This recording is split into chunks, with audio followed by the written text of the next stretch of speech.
ची बातमी पाहूयात। शक्तीपीठ महामार्गाविरोधातील कोल्हापुरात शेतकरी, विविध संघटना आणि सर्वपक्षीय नेते रस्त्यावर उतरले। रक्त सांडू पण शक्तीपीठ महामार्ग होऊ देणार नाही अशी आक्रमक भूमिका मोर्चेकऱ्यांनी घेतली। तर सांगलीमध्ये शेतकरी आणि प्रशासनाचे अधिकारी यांच्यामध्ये बाचाबाची झाली। तिकडे सोलापूरमध्ये व्यापाऱ्यांनी महामार्गाला पाठिंबा दर्शवला। पाहूयात या संदर्भातला एक विशेष रिपोर्ट।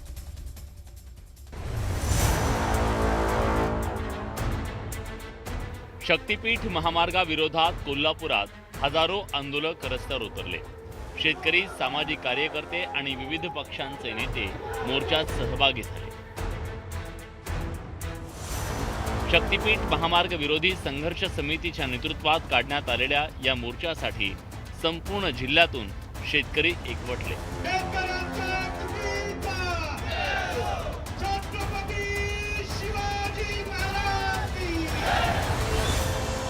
मंगळवारी सकाळी 11 वाजता ऐतिहासिक दसरा चौकातून सुरू झालेला हा मोर्चा जिल्हाधिकारी कार्यालयावर जाऊन धडकला।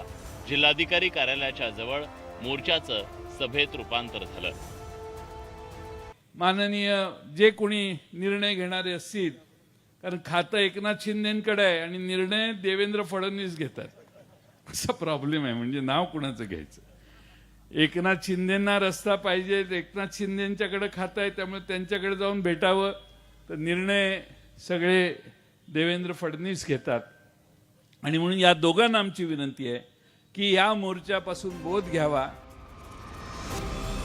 शक्तीपीठ महामार्ग विरोधी संघर्ष समितीच्या शिष्टमंडळानं जिल्हाधिकाऱ्यांना निवेदन सादर करून शक्तीपीठ महामार्ग रद्द करण्याची मागणी केली।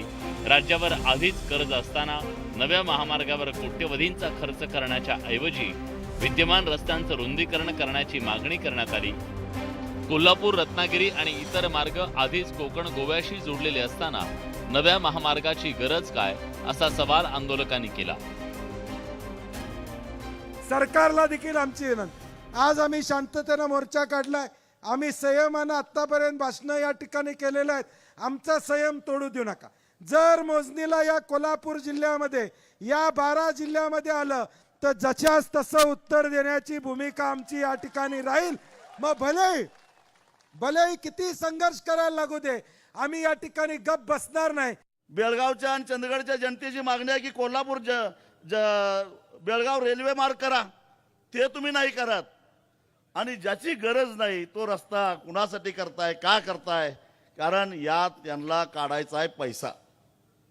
मला हे कळत नाही की 856 किलोमीटर लांबीचा रस्ता पूर्ण करायला त्यांना 1 लाख कोटी रुपये कशाला लागतात? शक्तीपीठ महामार्गाला विरोध का होतोय त्याची मुख्य कारणं जाणून घेऊया। सुपीक जमिनींचं नुकसान होईल, अल्पभूधारक शेतकरी संकटात सापडेल, महामार्गासाठी भराव टाकल्यास पाण्याच्या नैसर्गिक प्रवाहाला अडथळा निर्माण होऊन पश्चिम महाराष्ट्रातल्या महापुराची तीव्रता आणखी वाढण्याची शक्यता वर्तवली जाते। अनावश्यक खर्च करण्याच्या ऐवजी विद्यमान महामार्गांचं रुंदीकरण का करत नाही, असा सवाल उपस्थित करण्यात आला।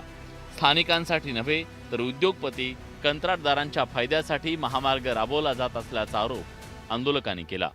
सरकारला सांगा, जमीन जर गेली शेतकऱ्यांनी खायचं काय? जय जवान जय किसान म्हणतासा, आणि किसानाला जर जमीनच नसली तर किसून काय खायचं? ढोरं गुरं कशा जगवायची? आम्ही आमच्या शेतीतनंच आमची पोरं बाळ जगवलीत। ज्याला शेती नाही त्यानं असलं हे करावं। शक्तीपीठाने रद्द करले झालीच पाहिजे, जमीन आमच्या हक्काची। शक्तीपीठ महामार्गाला सांगलीतही विरोध होतोय। शेतीच्या मोजणीला विरोध करणाऱ्या शेतकऱ्यांची अधिकाऱ्यांच्या सोबत बाचाबाची झाली, तर सोलापूर जिल्ह्यात व्यापारी वर्गानं या महामार्गाचं समर्थन केलंय।